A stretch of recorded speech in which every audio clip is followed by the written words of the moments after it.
একবার স্ত্রী সবাস করার পর ফ্রেশ না হয়ে আবার মিলিত হলে কি গুনাহ হবে? যাদের অল্প দাড়ি তাদের চাপ দাড়ি উঠানোর জন্য কি ঔষধ ব্যবহার করা যাবে? স্ত্রী মারা গেলে স্বামী গোসল করাতে পারবে?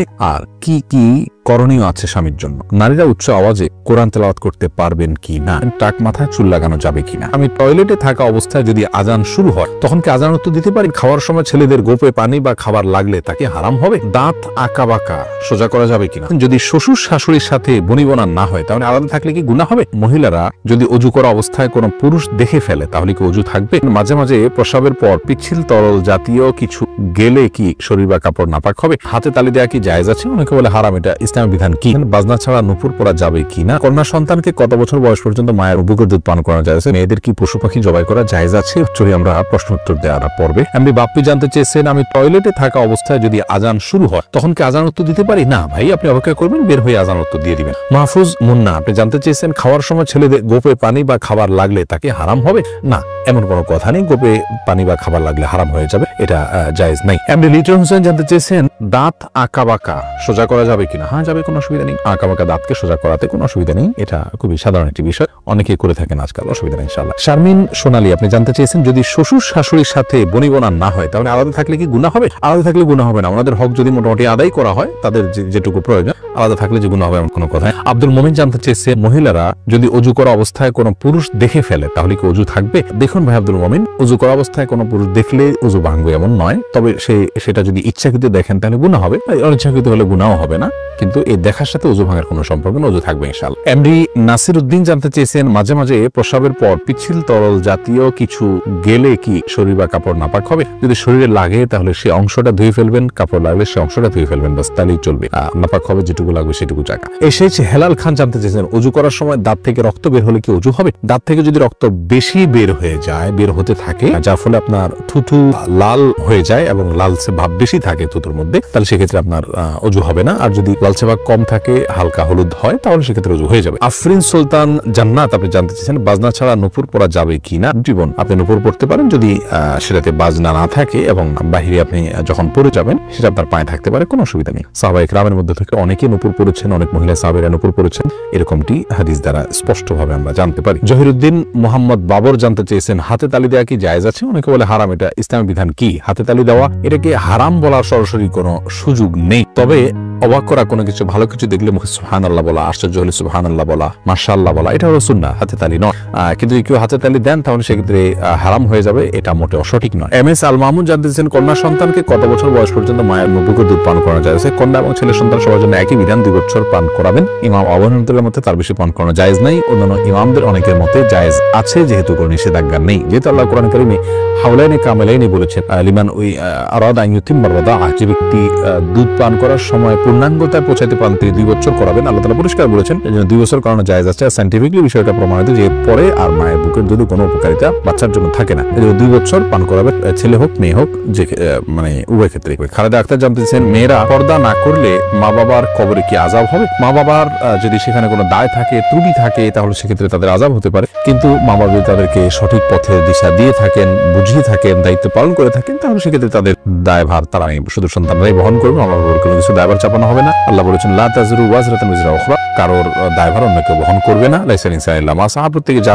করবে তারই তিনি দায় নিবে। তামান্না ইসলাম সেতু আপনি জানতে চেয়েছেন, মেয়েদের কি পশু পাখি জবাই করা জায়েজ আছে? বোন, অবশ্যই জায়েজ আছে। মুরগি, হাঁস, এই জাতীয় পশু পাখি, গরু, এগুলো জবাই করার ক্ষেত্রে অনেক উদাহরণ আমাদের সমাজে আছে। যেমন ভাই বোন দুজন মিলে একসাথে গরু জবাই করতে পারবেন না শেয়ারে, তারপরে আপনার মেয়েরা গরু বা ছাগল বা কোনো পশু জবাই করতে পারবেন না, গোসল ফরজ অবস্থায় গরু ছাগল জবাই করা যাবে না, স্বামী স্ত্রী একজন ধরবেন একজন জবাই করবেন এরকম করা যাবে না, এরকম নানাবিধ কথা আমাদের সমাজে প্রচলিত আছে। এগুলো সবগুলো ভ্রান্ত ধারণা। ছেলেরা যেমন জবাই করতে পারবেন, মেয়েরাও কিন্তু সেভাবে আপনার জবাই করতে পারবেন, কোনো অসুবিধা নেই। জবাইয়ের যে শর্ত আছে বিসমিল্লাহ আল্লাহু আকবার বলে জবাই করে ফেলবেন। রবিউল ইসলাম জানতে চেয়েছে, কোনো কিছুতে পা লাগলে সালাম করা কি জায়েজ? না ভাই, কোনো কিছুতে পা লাগলে সেখানে হাত দিয়ে সালাম করতে হবে। হাত দিয়ে যদি সালাম হয় না, হাত পা ছুঁয়ে এটাকে সম্মান করে কোনো কথা নেই। কিন্তু আমাদের সমাজ যেহেতু পা লাগাটাকে অসম্মান মনে করা হয়, এটা ওরফ আর ওরফের একটা এতেবার এবং গ্রহণযোগ্যতা ইসলামী শরীয়তে আছে, যার কারণে কারোর গায়ে পাও লাগলে সেটা লাথি দেওয়ার সাথে কিছুটা সাদৃশ্যপূর্ণ হওয়ার কারণে আমাদের সমাজ এটাকে দূষণীয় মনে করে। এরা কিন্তু দূষণীয় মনে করে না, তারা জন্য পাও লাগলেও এটাকে কিছু মনে করে না। তো আমাদের সমাজে যদি দূষণীয় মনে করা হয়, সেহেতু যার কাছে যার গায়ে পাও লেগেছে তাকে যদি আপনি একটু টাচ করে আপনি আসলে পাও লাগাতে চাননি, হাত লাগাতে চেয়েছেন অথবা অশ্রদ্ধা করতে চান, এটা বোঝাতে চান, তাহলে সেটা ঠিক আছে, এটাতে দোষের কিছু নেই। তবে এর মানে এই নয় যে তাকে আপনি সালাম দিবেন। ভাই রাশেদুল ইসলাম রুবেল, আপনি জানতে চেয়েছেন টাক মাথায় চুল লাগানো যাবে কিনা, এ ব্যাপারে ইসলামের কোনো বিধিনিষেধ আছে কিনা। ভাই রাশেদ, টাক মাথায় চুল, আলগা চুল লাগানোর ব্যাপারটি একজন স্বাভাবিক অবস্থায় একজন মানুষের জন্য জায়েজ নাই, কারণ আল্লাহ রাব্বুল আলামিন বলেছেন লা তাবদীলা লিখালকিল্লাহ, আল্লাহর সৃষ্টিতে কোনো প্রকার পরিবর্তন করা চলে না। এখন কারো চুল পড়ে গেছে, তিনি আলগা চুল লাগিয়েছেন, এটা এক ধরনের প্রতারণার মতো। যেমনি ভাবে চুল সাদা হয়ে গেলে সেটাকে কালো করার যে একটা প্রয়াস, প্রবণতা, নিজের বয়স লুকানোর চেষ্টা, অথবা বয়স ছাড়াও অনেক সময় সাদা হয়ে থাকে। তো এই যে নিজের অবস্থার পরিবর্তন করার চেষ্টা, এই জিনিসটাকে ইসলাম ভালোভাবে দেখে না। অতএব এটাকে স্বাভাবিকভাবে রেখে দেওয়াটাই উচিত, এবং এখানে কোনো প্রকার লুকোচুরি করা এটা অনুচিত এবং অসুন্দর। এমডি আব্দুল্লাহ জানতে চেয়েছেন নারীরা উচ্চ আওয়াজে কোরআন তেলাওয়াত করতে পারবেন কি না। ভাই আব্দুল্লাহ, নারীরা উচ্চ আওয়াজে কোরআন তেলাওয়াত করতে পারবেন, তবে সেটি পরপুরুষের কণ্ঠ পর্যন্ত কান পর্যন্ত যেন না পৌঁছে সে ব্যাপারে চেষ্টা করতে হবে।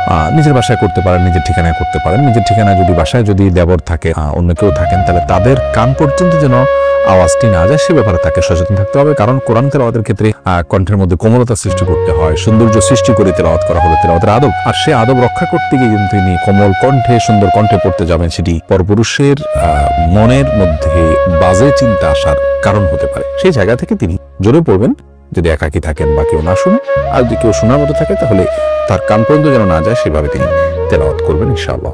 ফাহিম, আপনি জানতে চেয়েছেন স্ত্রী মারা গেলে স্বামী গোসল করাতে পারবে আর কি কি করণীয় আছে স্বামীর জন্য। দেখুন, স্ত্রী মারা গেলে স্বামী গোসল দিতে পারবেন কিনা এই বিষয়টি ওলামায়ে কেরাম এবং ইমামগণের মধ্যে মত পার্থক্য আছে। ইমাম আবু হানিফা রাহিমাহুল্লাহর মত হলো যে স্ত্রী মারা গেলে স্বামী তাকে গোসল দিতে পারবেন না। তার কারণ হলো তিনি মনে করেন মৃত্যুর সঙ্গে সঙ্গে বৈবাহিক সম্পর্কটা আর থাকে না, ছিন্ন হয়ে যায়, যার কারণে তারা মাহরামের মতো হয়ে যান। এখানে অন্য কোনো মেয়েরা গোসল দিবেন। যদিও অন্য ইমামদের অনেকেরই মত হলো যে না, বৈবাহিক সম্পর্ক মৃত্যুর মাধ্যমে ভেঙে যায় না, বরং বৈবাহিক সম্পর্ক তালাক না দিলে সেটি কিয়ামত পর্যন্ত বরং চিরকালের জন্য, অনন্তসীম কালের জন্য সম্পর্কটা হয়ে যায়। যার কারণে তাদের দৃষ্টিকোণ হলো যে স্বামী তার স্ত্রীকে গোসল দিতে পারবেন, স্ত্রী তার স্বামীকে গোসল দিতে পারবেন। তো এক্ষেত্রে যদি ভিন্ন কোনো ভালো মহিলা থাকেন যিনি গোসল দিতে পারেন সেটা ভালো, এবং এক্ষেত্রে কোনো অসুবিধা নেই। জোনায়েদ, আপনি জানতে চেয়েছেন যাদের অল্প দাড়ি তাদের চাপ দাড়ি উঠানোর জন্য কি ঔষধ ব্যবহার করা যাবে। ভাই সাইদ জোনায়েদ, ঔষধ ব্যবহার করে দাড়ি উঠানো এটা যদি স্বাস্থ্যের জন্য ক্ষতিকর হয়, ক্ষতিকর হওয়ার কথা স্বাভাবিকভাবে, যদি ক্ষতিকর হয় তাহলে কিন্তু এটা করা জায়েজ নাই। আল্লাহ রাব্বুল আলামিন বলেছেন ওয়ালা তালকু বিআইদিকুম ইলা তাহলুকা, তোমরা নিজেদেরকে ধ্বংসের দিকে, ক্ষতির দিকে ঠেলে দিও না। অতএব এমন কোন ঔষধ ব্যবহার করা যাবে না যে ঔষধ ব্যবহার করলে আমাদের ক্ষতি হতে পারে। আর যদি কোনো প্রকার ক্ষতি না হয় তাহলে সেক্ষেত্রে দাড়ি গজানোর জন্য তিনি যদি কোনো মেডিসিন ইউজ করেন, করতে পারেন, কোনো অসুবিধা নেই। তবে মনে রাখা উচিত আল্লাহ রাব্বুল আলামিন তাকে যেভাবে সৃষ্টি করেছেন সেটার উপরে সন্তুষ্ট থাকা, এটার মধ্যেই কল্যাণ নিহিত আছে। চাপদাড়ি বা গালভর্তি দাড়ি হলে অনেক সুন্দর দেখা যাবে, সন্দেহ নাই, কিন্তু আল্লাহ রাব্বুল আলামিন আমাকে যেভাবে সৃষ্টি করেছেন, আল্লাহর এই ফয়সালায় সন্তুষ্ট হয়ে যাওয়া, এটার ভিতরে কিন্তু এক ধরনের তৃপ্তি আছে, এর মধ্যে শান্তি আছে। এই জন্য এই ধরনের পথগুলো অবলম্বন না করা ভালো। কিন্তু যদি স্বাস্থ্যের জন্য ক্ষতিকর কিছু না হয় তাহলে করতে পারে, কোনো নিষেধাজ্ঞা নেই। আব্দুল হামিদ রিপন জানতে চেয়েছেন একবার স্ত্রী সবাস করার পর ফ্রেশ না হয়ে আবার মিলিত হলে কি গুনাহ হবে? কোনো গুনাহ হবে না, তবে মাঝে যদি ওযু করে নেওয়া যায় তাহলে সেটা সুন্নাত আদায় হবে, না করলেও গুনাহ হবে না।